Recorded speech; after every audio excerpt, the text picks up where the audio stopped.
The dust cloud rose behind the four riders like a wall of death, and Fiona Zimmerman knew they would catch her within minutes if she did not find help soon. She urged her mare forward, the animal's sides heaving with exhaustion as they galloped down the main street of Amarillo, Texas. The afternoon sun beat down mercilessly on this June day in 1882, turning the dirt road into a shimmering ribbon of heat. Fiona's dark hair had come loose from its pins, streaming behind her like a banner, and her blue cotton dress was torn at the hem where she had scrambled onto her horse in desperate haste. Behind her, she could hear the thundering hooves growing closer, could hear the shouts of the men her stepfather had sent to drag her back to a marriage she would rather die than accept. Her eyes scanned the street frantically, taking in the weathered storefronts, the handful of townspeople who stopped to stare at the commotion. A bank stood on one corner, its windows gleaming. Across the way, a saloon's doors swung open as a tall figure emerged into the sunlight. Fiona's breath caught as she saw him, a cowboy with sun-bronzed skin and dark hair beneath a wide-brimmed hat, his hand resting casually on the gun at his hip as he surveyed the scene with intelligent gray eyes. Those eyes locked onto hers, and in that instant, something passed between them, some wordless communication that made him straighten and step off the wooden walkway into the street. He assessed the situation in a heartbeat, seeing her terror, seeing the four men bearing down on her with grim determination in their faces, seeing how her horse stumbled with exhaustion. Austin Pemberton had been minding his own business, having just finished a meeting with the local cattle buyer about his herd. He had built his ranch from nothing over the past 5 years, working from dawn until dusk to carve out a life in this harsh but beautiful land. At 26, he was respected in Amarillo as a fair man, a hard worker, and someone you wanted on your side in trouble. He did not know this young woman, did not know her story, but he knew desperation when he saw it, and he knew the look in those men's eyes meant nothing good. The cowboys saw them closing in to cut off her escape, saw how they were spreading out to surround her, to trap her in the center of town, where she would have nowhere to run. Without a second thought, Austin grabbed his horse's reins from the hitching post, swung himself into the saddle with fluid grace, and spurred his gelding straight toward the fleeing woman. His horse, Thunder, was fresh and strong, a magnificent chestnut that had carried him through countless miles of open range. Fiona saw him coming, and for a split second feared she had misjudged, that he was another threat, but then he pulled alongside her and extended his hand. His face was set with determination, his jaw tight, and something in his expression told her to trust him. She had no other choice. Her pursuers were closing in from 3 sides now, their leader bellowing for her to stop. "Take my hand," Austin commanded, his voice cutting through the chaos. She did not hesitate. Her fingers closed around his, and she felt the strength in his grip as he pulled her from her exhausted mare onto Thunder's broad back. The motion was swift, almost violent in its urgency, and suddenly she was pressed against his back, her arms wrapping around his waist instinctively as he wheeled the horse around.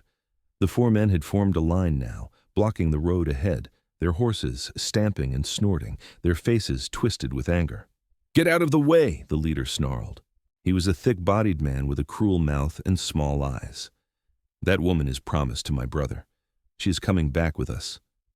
"The lady does not seem to agree with that arrangement," Austin said, his voice calm but carrying an edge of steel. Behind him, he could feel the woman trembling, could feel how tightly she clung to him. "And I do not make a habit of forcing women to go anywhere against their will. This is not your concern, stranger. Hand her over or we will take her." Austin's hand dropped to his gun, and the 4 men tensed. The street had gone silent now, townspeople ducking into doorways, watching with held breath. The sheriff was out of town, everyone knew that, which was likely why these men had chosen today for their pursuit. "I am going to give you one chance to ride away," Austin said quietly. "After that, things are going to get unpleasant." The leader laughed, a harsh bark of sound. 4 against 1? I like those odds." "Then you are a fool," Austin said, and he drove his spurs into Thunder's sides. The gelding exploded forward with a power that sent dust billowing in every direction. The 4 men were so surprised by the direct assault that they hesitated for a crucial second, their line wavering. Austin aimed straight for the gap between the leader and the man to his right, and Thunder, trained for cutting cattle and navigating difficult terrain, threaded through with inches to spare. Someone grabbed for Fiona's arm, and she screamed, kicking out hard. Her boot connected with something solid, and the grip released. A gun fired, the shot going wild, and then they were through, racing down the road with the wind screaming past their ears. Behind them, chaos erupted as the four men wheeled their horses around, shouting and cursing. But Thunder had already gained precious yards, and Austin knew this country like the back of his hand. He turned off the main road onto a smaller track, barely more than a trail, that led toward the hills. His ranch lay to the northwest, but he could not lead these men there, not yet. First, he needed to lose them, to buy enough time to figure out what he had gotten himself into. Fiona held on for dear life, her cheek pressed against his broad back, feeling the steady beat of his heart even through the chaos. She could smell leather and sage and horses, could feel the coiled strength in the body she clung to. This stranger had saved her without question, had risked his life for hers, and she did not even know his name. They rode hard for what felt like hours, but was probably only 30 minutes, following the trail as it climbed into the rocky hills that surrounded Amarillo. Austin knew of a place, a narrow canyon with a hidden turn that few people remembered. His father had shown it to him years ago, before the fever took him and his mother, leaving Austin alone at 18 to make his way in the world. He guided Thunder into the canyon, then made a sharp turn where the rock face seemed solid but actually concealed a narrow passage. They slipped through, emerging into a small enclosed valley with a spring and a few scraggly trees providing shade. Austin reined Thunder to a stop and listened. The sound of pursuing hooves had faded. He had lost them, at least for now. He swung down from the saddle, then reached up to help Fiona dismount. Her legs nearly buckled when her feet hit the ground, and he caught her, his hands firm on her waist. For a moment they stood there, close enough that he could see the flecks of gold in her green eyes, close enough to see the tear tracks through the dust on her cheeks. "Thank you," she whispered, her voice hoarse from fear and exertion. "Thank you. I thought they would catch me. I thought—" "You're safe now," he said, and carefully released her, stepping back to give her space. "At least for the moment. But I need to know what I just rode into. Who were those men? Why were they chasing you?" Fiona wrapped her arms around herself, suddenly feeling the chill despite the heat of the day. Her whole body was shaking with reaction, adrenaline still coursing through her veins. She looked at this stranger who had saved her, really looked at him for the first time. He was tall and lean, with the weathered look of a man who spent his days outdoors. His face was strong, handsome in a rugged way, with lines around his eyes that spoke of squinting into the sun. But it was his eyes themselves that caught her, gray as a winter sky, but warm with concern as he watched her. "My name is Fiona Zimmerman," she said slowly. "That man, the leader, his name is Dutch Carver. His brother is Mason Carver. 3 months ago, my mother died. She had remarried 5 years back after my father passed, married a man named Harold Finch. He owns a ranch about 30 miles east of here." She paused, swallowing hard. Austin waited patiently, giving her time to gather her thoughts. He unslung his canteen and handed it to her, and she drank gratefully. "Bakurver." "Harold was always cold to me, but he left me alone when my mother was alive. After she died, everything changed. He told me I was a burden, eating his food and taking up space.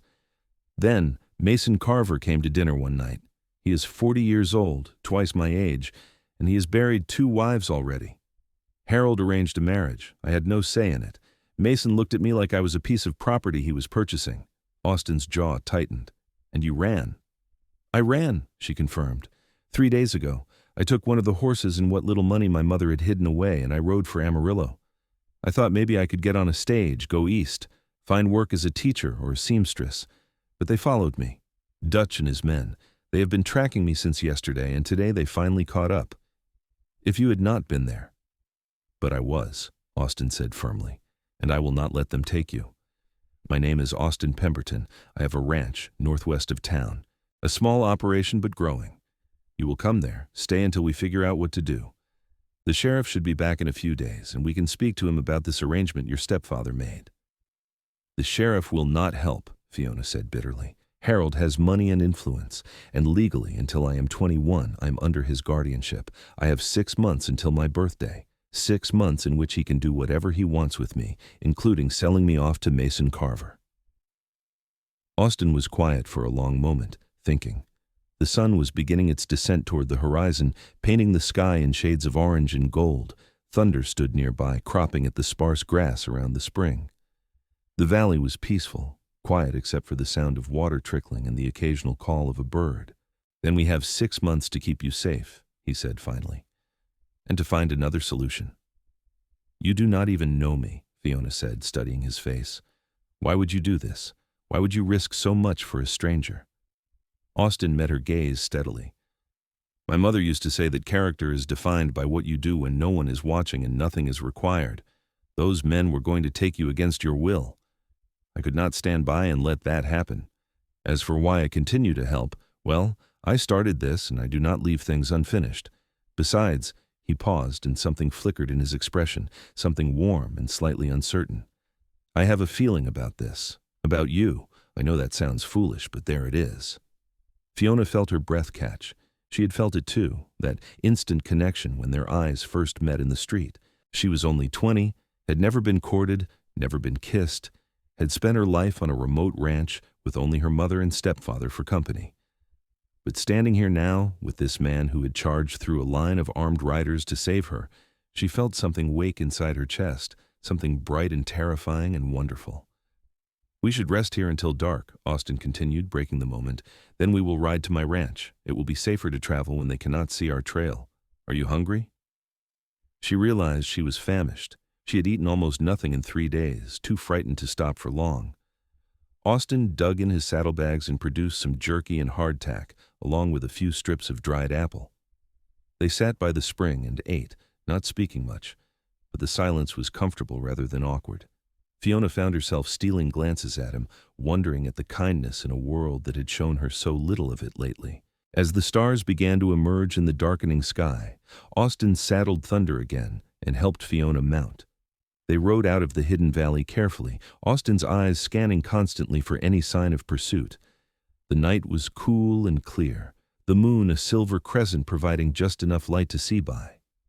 They headed northwest, following trails and sometimes cutting across open country, Austin navigating by stars and landmarks only he could see. It was well past midnight when they finally approached his ranch. Fiona could see the dark shapes of buildings against the sky, a modest house with a barn and several corrals.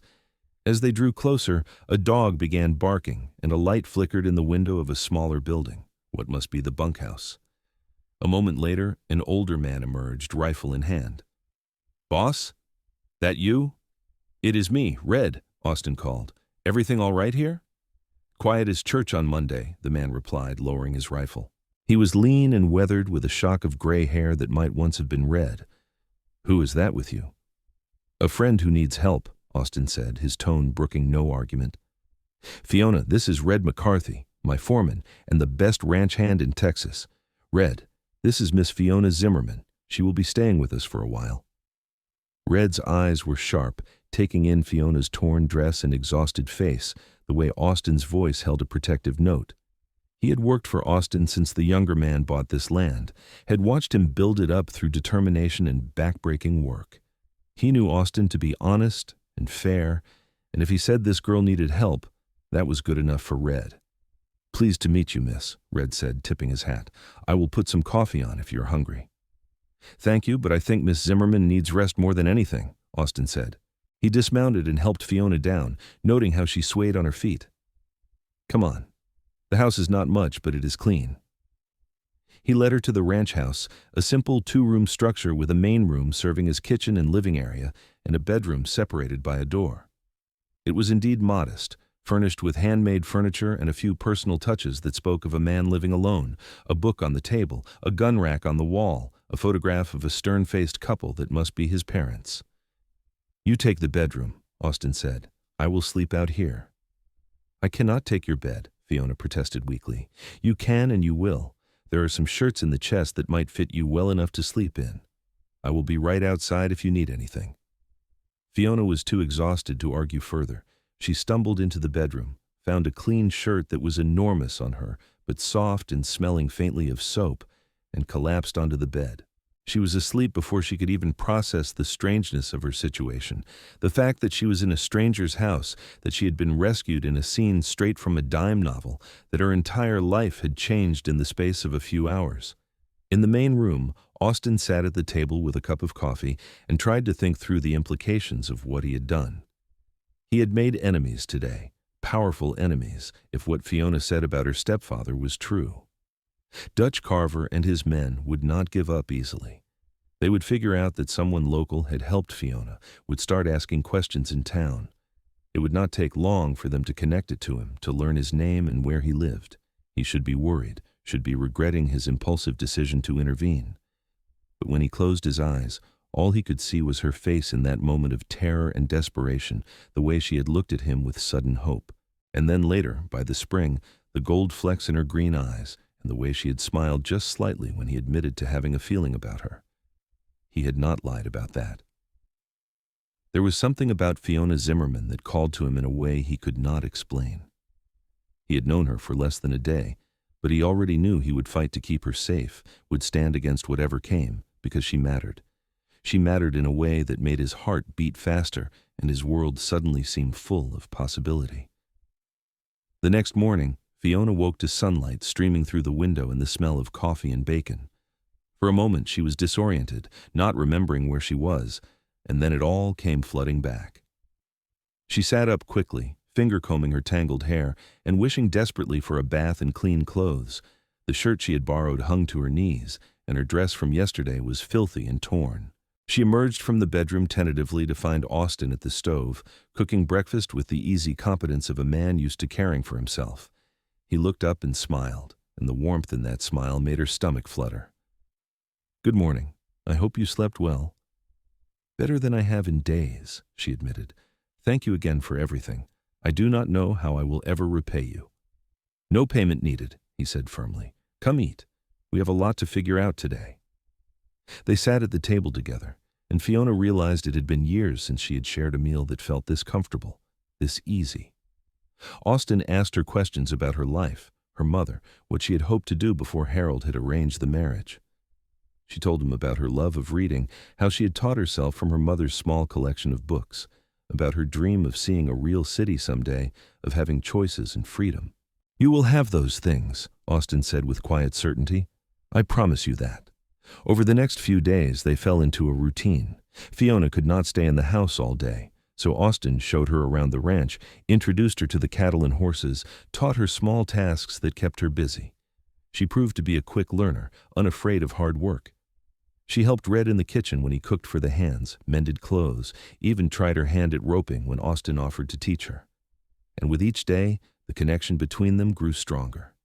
It was in the small moments, the way Austin would steady her with a hand on her elbow when the ground was rough, the way Fiona would meet his eyes across the dinner table, and they would both smile for no reason at all.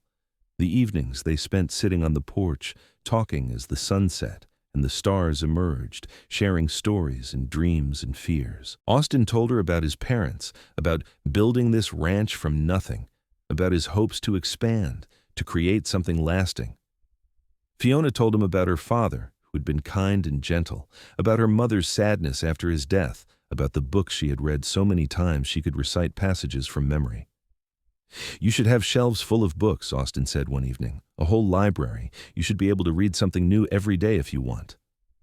"That sounds like heaven," Fiona said wistfully. "Then that is what you will have," he said, and the way he looked at her made her heart race. But their peaceful interlude could not last forever. On the 5th day, Red rode in from town with news.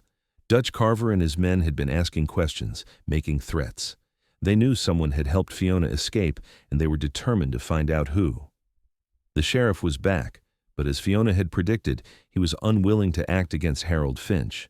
Legally, Fiona was under her stepfather's guardianship, and the sheriff said he had no grounds to interfere in a family matter. "They will come here eventually," Red said grimly, "and when they do, there will be trouble." Austin nodded slowly. He had known this was coming, had been preparing for it. He owned his land free and clear, and he would defend it against any who threatened what was his. And somewhere over the past 5 days, without quite realizing when it happened, Fiona had become his in a way that had nothing to do with property or law. and everything to do with the heart. That evening, after Red had gone back to the bunkhouse, Austin and Fiona sat on the porch as they had each night. But tonight, the air felt charged, heavy with things unsaid. Finally, Austin turned to her, his gray eyes serious. "Fiona, I need to ask you something, and I need you to answer honestly. If you could choose your own path, with no constraints, what would you want?" She looked at him, at this man who had become so important to her so quickly. "I would want this," she said softly. "These evenings, this place, this feeling of safety and peace. I would want to wake up and know I have choices, that my life is my own, and I would want—" She hesitated, her courage faltering. "What?" he prompted gently. "I would want to see if this thing between us is real," she whispered, "or if it is just circumstance and proximity." Austin reached over and took her hand, his thumb tracing circles on her palm. The touch sent shivers through her entire body. "It is real," he said, his voice low and rough with emotion. "I have never felt anything more real in my life. I know it has only been days, and I know that should not be enough time to know, but I do know. I know that when you smile at me, everything feels right. I know that the thought of you leaving makes it hard to breathe.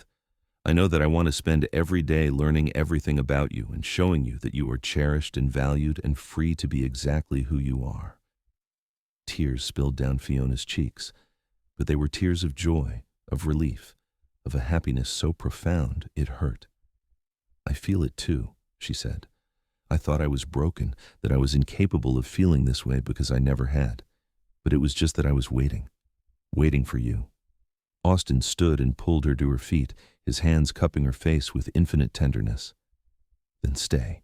Not as someone who needs protection, but as someone who chooses to be here. Stay and build a life with me. I am asking you this now, before the trouble comes, so you know it has nothing to do with obligation or debt. I am asking because I cannot imagine my future without you in it." "Yes," Fiona breathed. "Yes, I will stay. I choose this. I choose you."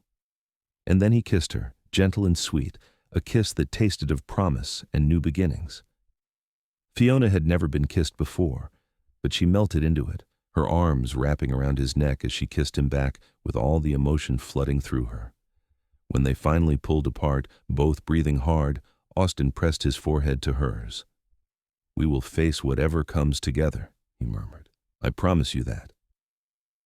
The trouble arrived 2 days later. Fiona was in the garden behind the house, pulling weeds from the small vegetable patch that Austin had planted, when she heard the sound of horses approaching. Her blood turned to ice as she recognized the voices.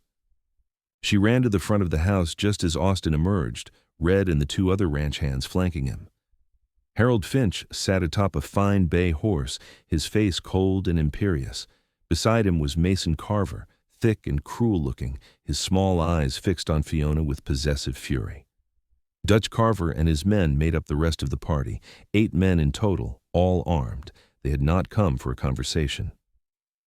"Fiona," Harold said, his voice like ice, "you have caused a great deal of trouble. Get your things. You're coming home." "No," Fiona said, her voice shaking but determined. She moved to stand beside Austin, and he immediately put himself slightly in front of her, a protective barrier. "I am not going anywhere with you. You do not have a choice, girl. You are my ward, and you will obey me. You are promised to Mason, and you will honor that agreement." "She is not going with you," Austin said, his tone leaving no room for argument. "Miss Zimmerman has made her wishes clear, and I will respect them." Harold's face purpled with rage. "This is none of your concern, Cowboy. This is a family matter." "I am making it my concern." Mason Carver urged his horse forward, his hand on his gun. "You are the one who stole her from us in town. You're going to pay for that, and then we are taking what is mine." "She is not yours," Austin said, his hand dropping to his own weapon. "She is not property to be claimed. She is a person with her own will, and she has chosen to stay here." "For 6 months, the law says she is under my authority," Harold snapped. "After that, she will be Mason's wife, so either way, she is not yours. Now step aside before this gets ugly." Red and the other hands had their rifles ready, but they were outnumbered nearly 2 to 1. The tension was thick enough to cut, everyone waiting for someone to make the first move. Fiona felt her heart pounding so hard she thought it might burst from her chest. And then inspiration struck. She stepped forward, placing herself between Austin and the mounted men. "Wait," she said. "There might be another solution, one that even you would have to respect, Harold." Harold narrowed his eyes. "What are you talking about?" "You say I am under your authority until I turn 21 or until I marry. Those are the legal terms, correct?" "What does that have to do with anything? If I were married to someone else, someone I chose, your guardianship would end. The agreement with Mason would be void. You would have no further claim on me." Understanding dawned on Austin's face, and he turned to look at her, hope and question in his eyes. She met his gaze steadily, then looked back at Harold. "I will marry Austin Pemberton," she declared. "Today, right now, if a preacher can be found, then you will have no legal recourse." Harold's face went through several shades of red and purple. "That is absurd. I will not allow it." "You have no choice," Fiona said, her voice growing stronger. "If I marry him, the law recognizes my husband as my guardian, not you. Your authority ends the moment I say my vows, and you cannot stop me from marrying if I am willing. The preacher in Amarillo will perform the ceremony, I am sure. We can ride there right now." Mason Carver let out a roar of rage. "She is mine. We had an agreement." "An agreement I never consented to," Fiona shot back. "You cannot force me to marry you, not if I am already married to someone else." "She is right," Red said suddenly. All eyes turned to the grizzled foreman. "I know the law. Marriage ends a guardian's authority. If she weds Pemberton, Finch has no more claim, and neither does Carver." The silence that followed was heavy with fury and frustration. Harold looked like he wanted to order his men to simply take Fiona by force, but they were in the middle of Austin's property, surrounded by witnesses, and such an act would be outright kidnapping. Even his money and influence could not protect him from that. "This is not over," Harold finally hissed. "You think you have won, but you will regret this, both of you." "I will take my chances," Austin said calmly. Then he turned to Fiona, and despite the tension, despite the danger, he smiled. "Miss Zimmerman, are you proposing to me?" "I suppose I am," she said, and felt a laugh bubble up despite everything. "Will you have me?" "I asked you that same question 2 days ago," he reminded her. "My answer has not changed. Yes, absolutely yes." "This is ridiculous," Mason sputtered. "You cannot marry her. You have known her for a week." "And yet I know her better than you ever would," Austin replied. "Now, you have a choice. You can ride away peacefully, or we can let the law sort this out, but either way, Fiona is not leaving with you." For a long moment it seemed like Harold would push the issue, would resort to violence despite the consequences. But finally, he jerked his horse's reins around. "Let's go," he snarled to his men. "But remember this, Pemberton, you have made an enemy today. That will cost you." They rode off in a cloud of dust, leaving Austin, Fiona, and the ranch hands in tense silence. Only when they were completely out of sight did everyone relax, shoulders dropping, hands moving away from weapons. "Well," Red said dryly, "that was exciting. So are we actually riding to town for a wedding, or was that just a bluff?" Austin looked at Fiona, his expression serious. "It does not have to be today," he said quietly. "We can wait. Give you time to be sure. I do not want you to feel forced into this just because it is a legal solution." Fiona shook her head. "I meant what I said the other night. I choose you. I choose this life. Whether we marry today or 6 months from now, my answer will be the same. So why wait? Why give them time to find some other way to cause trouble?" Austin's smile was brilliant, transforming his whole face. "Then let's go get married." The ride to Amarillo was almost festive, despite the circumstances. Red and the hands accompanied them, both as witnesses and as protection in case Harold tried something. But the roads were clear, and they reached town by mid-afternoon. The preacher, Reverend Samuel Collins, was surprised by the request, but willing once he heard the abbreviated version of the story. He was a kind man in his 50s who had known Austin for years and trusted his character. The ceremony was simple, held in the small church with its rough wooden pews and plain cross on the wall. Fiona wore her one clean dress, a simple green cotton that matched her eyes. Austin had changed into his best shirt and vest, his hair still damp from a quick wash at the water pump outside. There were no flowers, no music, no guests beyond Red and the hands and a few curious townspeople who wandered in when they heard what was happening. But when Fiona placed her hand in Austin's and looked into his eyes, when they spoke their vows in voices steady with certainty, it felt like the most important moment of her life. This was her choice, her decision, and it was right in a way that nothing else had ever been. Do you, Austin Nathaniel Pemberton, take this woman to be your lawfully wedded wife, to have and to hold from this day forward, for better or for worse, for richer or for poorer, in sickness and in health, to love and to cherish, till death do you part? I do, Austin said, his eyes never leaving Fiona's face. And do you, Fiona Marie Zimmerman, take this man to be your lawfully wedded husband, to have and to hold from this day forward, for better or for worse, for richer or for poorer, in sickness and in health, to love and to cherish, till death do you part? I do, Fiona whispered, tears streaming down her face again, but this time they were entirely from joy.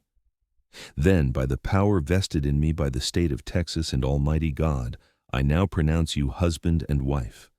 Austin, you may kiss your bride. And he did, soft and sweet and full of promise, and Fiona felt like her heart might burst from happiness. When they pulled apart, the small gathering erupted in cheers and applause. Red was grinning like a fool, slapping Austin on the back and congratulating them both. They spent their wedding night in Amarillo's small but clean hotel, Red and the hands discreetly arranging to stay in the bunkhouse above the livery stable. Austin carried Fiona over the threshold of their room, both of them laughing, and set her down gently. The laughter faded as they looked at each other, suddenly nervous, suddenly aware that they were truly married, that this was their wedding night. "We do not have to do anything you are not ready for," Austin said softly. "I can sleep in the chair. I want you to feel safe, always." Fiona reached up and touched his face, her fingers tracing the line of his jaw. "I do feel safe. With you, I feel safer than I ever have in my life. And I want this. I want you." He kissed her then, deep and thorough, and she responded with all the passion that had been building between them for days. They came together with tenderness and care, Austin patient and gentle as he initiated her into the intimacies of marriage. And Fiona discovered that physical love could be beautiful when it was with someone who truly cherished you, someone who made her feel precious and desired and utterly safe. Afterward, they lay tangled together in the narrow hotel bed, Austin's arms wrapped around her, Fiona's head on his chest. She could hear his heartbeat, steady and strong, and felt a contentment so deep it was almost overwhelming. "I love you," she whispered into the darkness. "I know it is too soon, and I know I should not feel this way yet, but I do. I love you, Austin Pemberton." His arms tightened around her. "It is not too soon," he murmured into her hair. "I love you too. I think I started falling in love with you the moment you looked at me in that street, and I saw your courage and your fear and your determination all at once, and I have been falling harder every day since." They returned to the ranch the next day as husband and wife, and life took on a new rhythm. Fiona threw herself into making the ranch house a true home, cleaning and organizing, adding small touches that made it warmer and more welcoming. Austin showed her the account books, teaching her the business side of ranching, and discovered she had a quick mind for figures and planning. The weeks passed, and summer gave way to fall. Harold made a few more attempts to cause trouble, spreading rumors in town, trying to turn other ranchers against Austin, but it mostly came to nothing. Austin's reputation was solid, and most people could see that Fiona was happy, that the marriage was real and not some scheme. Mason Carver left town entirely, apparently unwilling to remain where his humiliation was known. Dutch and his men disappeared as well, likely following Mason or finding work elsewhere. Gradually, the threat faded, though Austin never completely let down his guard. As fall turned to winter, Fiona discovered she was pregnant.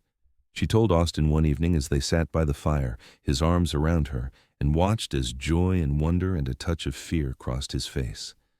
"A baby," he breathed. "We are going to have a baby." "Are you happy?" she asked, suddenly uncertain. "Happy?"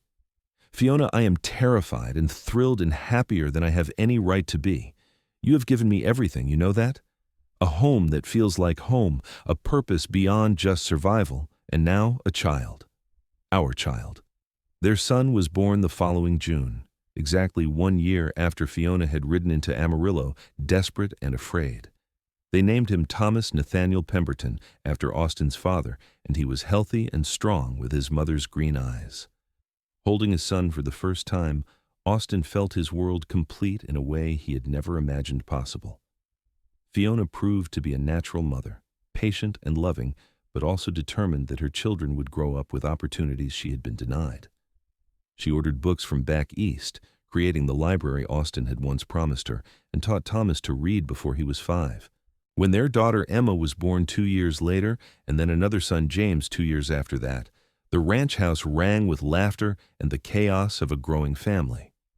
The ranch prospered too.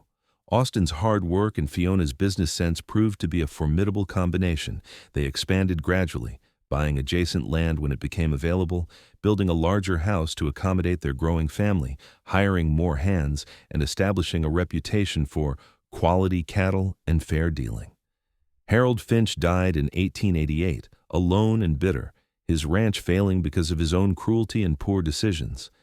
When Fiona received word of his death, she felt only a distant sadness for what might have been if he had chosen differently.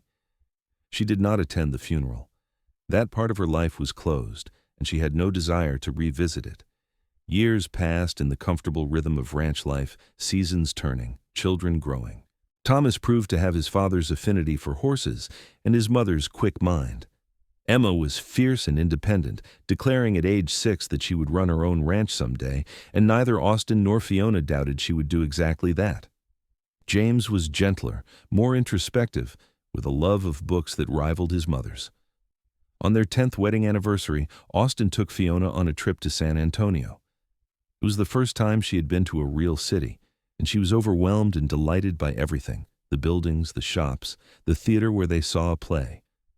But as wonderful as it was, she found herself eager to return home, to their ranch, to their children, to the life they had built together. "You gave me a choice," she told Austin one evening as they sat in their hotel room. "That day you saved me, you gave me the chance to choose my own path, and every day since, you have honored that choice, honored me. Do you know how rare that is? How precious?" Austin pulled her into his arms. "You saved me too," he said. "I was just existing before you, just going through the motions. You made me want to build something lasting, something meaningful. You made me believe in love, in partnership, in building a legacy that matters." "I would choose you 1,000 times over," Fiona whispered. "In any life, in any circumstance, it would always be you." More years passed, the children growing into capable young adults. Thomas took over more of the ranch operations, working side by side with his father. Emma did indeed start her own ranch on land. Austin helped her buy, marrying a kind man who supported her ambitions. James went east to study law, writing long letters home about his adventures in Boston, and later his work helping settle land disputes for small ranchers who could not afford expensive lawyers. Austin and Fiona grew older together, their love deepening with each passing year. They knew each other completely, could communicate with a glance, could finish each other's sentences. They had weathered droughts and hard winters, cattle diseases and economic downturns, the challenges of raising children and running a business.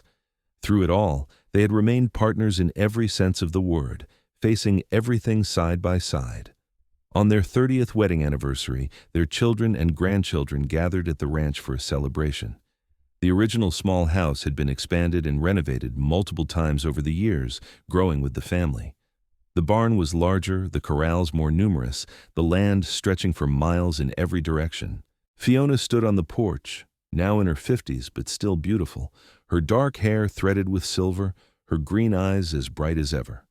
She watched her children and grandchildren playing in the yard, heard their laughter, and felt a profound gratitude for the life she had been given. Austin came up behind her, wrapping his arms around her waist and resting his chin on her shoulder. "What are you thinking about?" he asked. "I am thinking about that day in Amarillo," she said softly. "How terrified I was, how desperate, how I looked up and saw you standing there, and something in me just knew. Knew that you would help, knew that you were important, knew that my life was about to change." "I knew too," Austin admitted. "The moment our eyes met, I knew. It sounds impossible, but there it is. I looked at you and thought, there she is, the person I have been waiting for. Do you think it was fate? Fiona asked. That we were meant to find each other? Austin considered. I think fate gave us the opportunity, but what we made of it, that was choice. Your choice to trust me, my choice to act. Both our choices to stay, to fight for this, to build something real. Fate might have brought us together, but love kept us there. Fiona turned in his arms to face him. I love you, she said, as she had said countless times over 3 decades. More now than even that first night when I was brave enough to say the words. I love you too, Austin replied, kissing her softly. Always have, always will. Their youngest grandchild, a little girl of 4, came running up to them. Grandpa, Grandma, come play with us. Austin swept her up with a laugh. What are we playing? Cowboys and horses. I am the cowboy, and I'm going to save everyone. Fiona and Austin exchanged amused glances. That sounds like an excellent game, Fiona said. Your grandpa used to be quite good at saving people. Really? The little girl asked, eyes wide. Really, Austin confirmed. In fact, I once rode through a line of bad men to save your grandma. It was very dramatic. The child gasped in delight, demanding to hear the whole story. So they sat on the porch steps, the celebration continuing around them, and Austin told the tale. He embellished it a bit, making it more exciting for his young audience. But the core was true. The fear, the desperation, the moment of decision, the wild ride through the line of riders. And then what happened? The little girl breathed. Then we fell in love, Fiona said simply, and we lived happily ever after. Just like in the fairy tales. Better than the fairy tales, Austin said, meeting Fiona's eyes, because this is real. As the sun set over their land, painting the sky in brilliant shades of orange and gold, Fiona reflected on the journey that had brought them here. From that terrified girl fleeing an unwanted marriage to the woman she was now, confident and loved and free.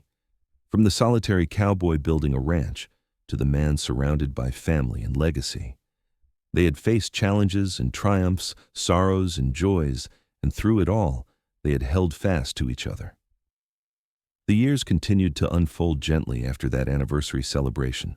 Austin and Fiona gradually handed over more of the ranch operations to Thomas, stepping into advisory roles, but never fully retiring.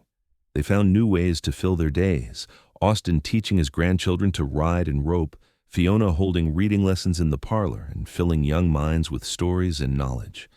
They took more time for themselves, too, riding out to their favorite spots on the ranch, places that held memories of their early years together. The hidden valley where they had first stopped after the rescue was still there, unchanged, and they would sometimes pack a picnic and spend an afternoon by the spring, remembering that night when they were young and frightened and falling in love. In the spring of 1912, they celebrated their 30th year since that fateful day in Amarillo. 30 years since Austin had seen her desperate flight, 30 years since he had grabbed her hand and rode through the line. They were both in their 50s now, their bodies marked by decades of hard work and Texas sun, but their love was as strong as ever. You gave me 30 years of happiness, Fiona said to Austin one evening. They were alone on the porch, the rest of the family having retired for the night. The stars were brilliant overhead, the air soft with the promise of summer. 30 years of being cherished and respected and loved. Do you know what a gift that is? The gift was yours, Austin replied, taking her hand and pressing a kiss to her knuckles. You walked into my life and transformed everything, made it brighter, better, worth the struggle. We transformed each other, Fiona said wisely. That is what love does. It changes us, shapes us, makes us better versions of ourselves. They sat in comfortable silence, hands linked, watching the stars wheel overhead. Somewhere in the distance, a coyote called, and one of the horses whinnied in response. The night was full of the sounds of their land, their home, their life. As time moved forward, they watched their grandchildren grow, some of them starting families of their own. The ranch continued to thrive under Thomas's management, and Emma's operation was equally successful. James, now a respected lawyer in Austin, the city named for the famous frontiersman, often took on cases that helped preserve the way of life his parents had built, protecting small ranchers from being squeezed out by larger interests. Austin and Fiona found joy in being grandparents and great-grandparents, in passing down stories and values, in knowing that the life they had built together would continue long after they were gone. They had created not just a successful ranch, but a family legacy rooted in love, respect, hard work, and integrity. On a warm evening in late June of 1918, exactly 36 years after that dramatic rescue, Austin and Fiona sat on their porch watching the sunset. They were both 62 now, still active but feeling the weight of years. Austin's hair was silver, his face deeply lined by sun and time. Fiona's dark hair was now more silver than brown, but her green eyes were as bright as ever, still holding that spark that had first captivated him. "Do you ever wonder what would have happened if I had not been there that day?" Austin asked suddenly. "If I had left town 5 minutes earlier, or been somewhere else?" Fiona considered.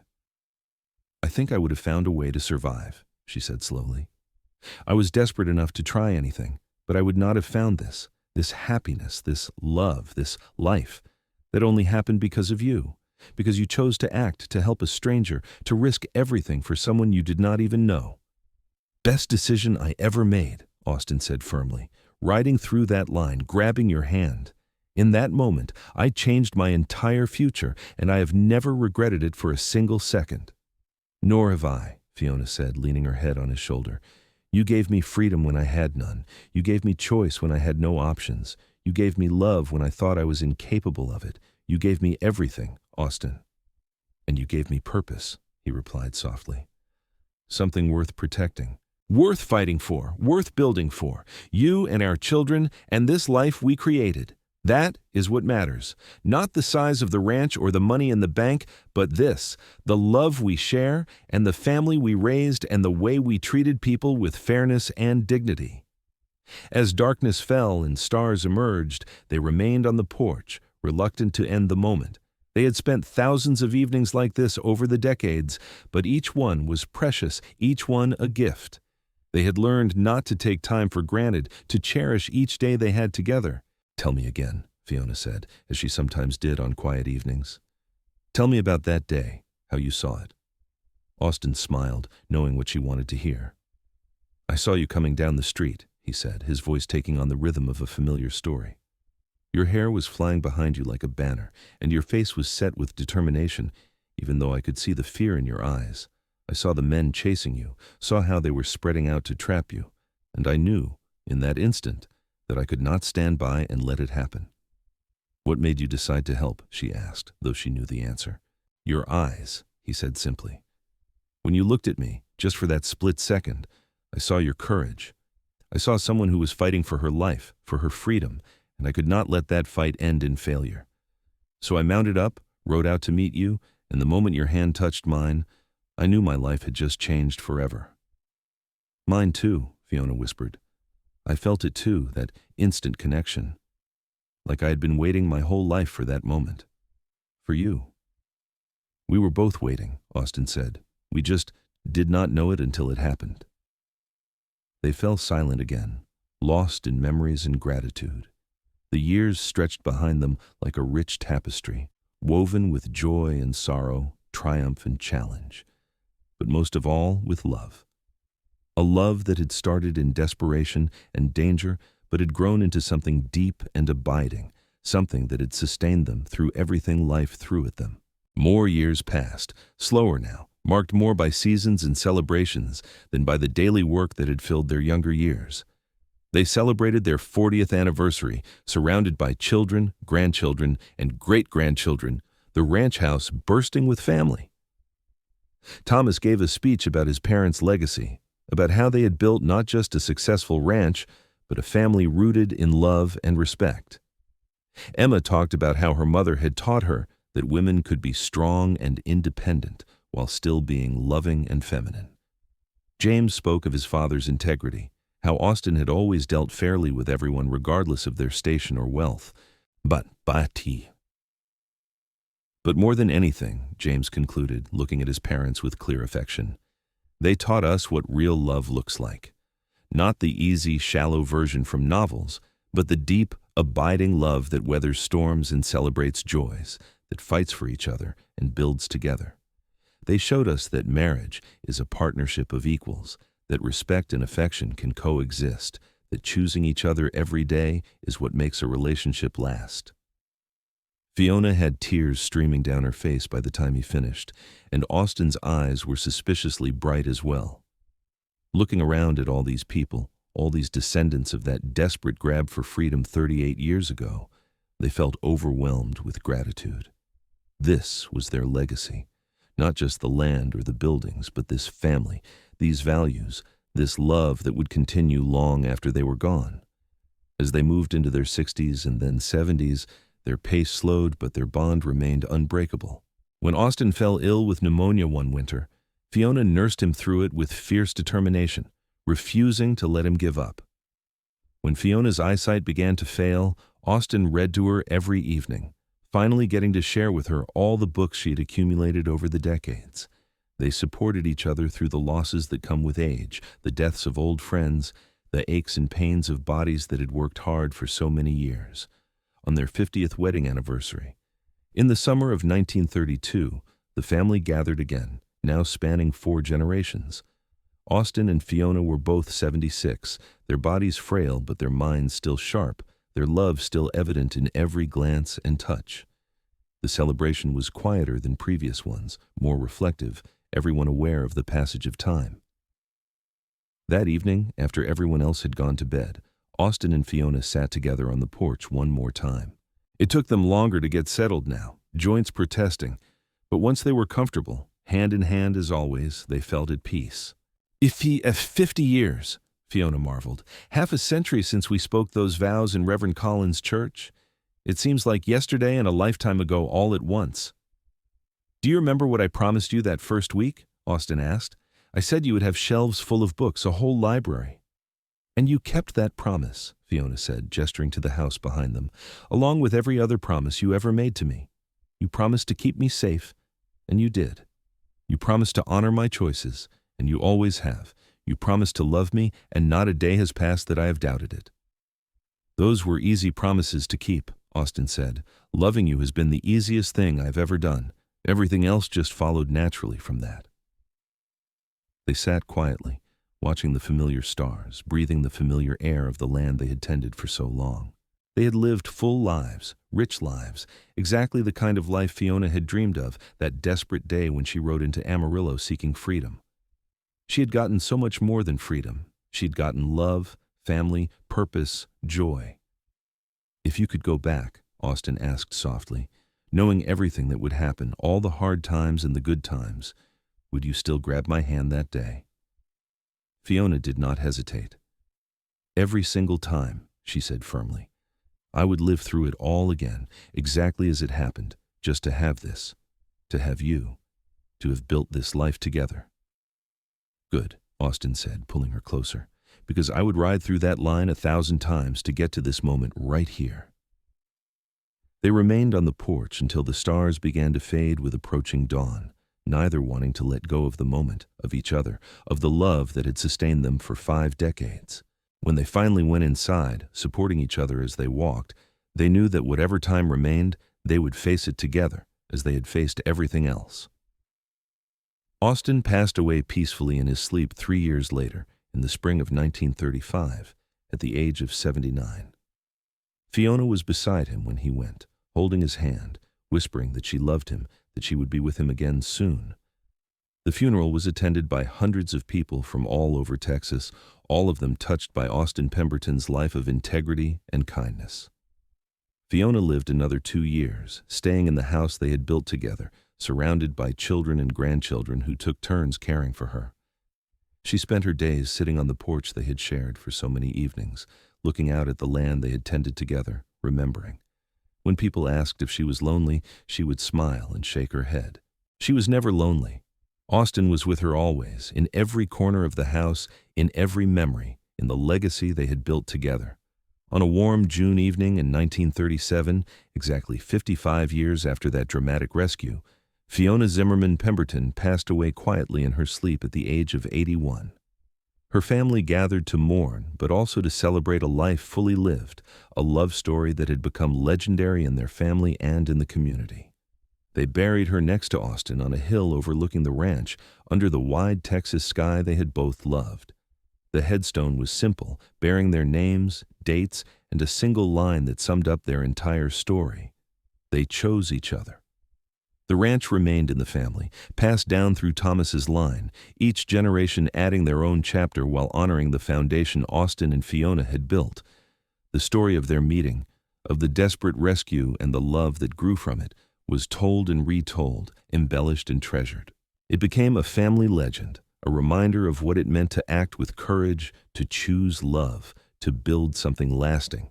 In the decades that followed, as the world changed and modernized, as Texas grew from frontier territory to thriving state, the Pemberton Ranch endured. The values Austin and Fiona had lived by, hard work, integrity, respect, love, continued to guide their descendants. And on quiet evenings, when family gathered on that same porch, watching the sunset paint the sky in brilliant colors, they would tell the story again. They would talk about the day Fiona rode into Amarillo desperate and afraid, about the cowboy who saw them closing in to cut off her escape, who grabbed her hand and rode through their line. They would talk about the love that grew from that moment of courage, about the life built on mutual respect and affection, about two people who chose each other every single day for over 5 decades. And listening to that story, each new generation learned what it meant to be brave, to be kind, to stand up for what was right even when it was dangerous.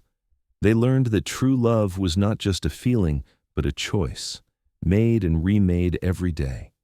They learned that a life well lived was measured not in wealth or status, but in the relationships nurtured, the values upheld, the legacy of love left behind. The ranch still stands today, a testament to what two people can build when they commit to each other fully.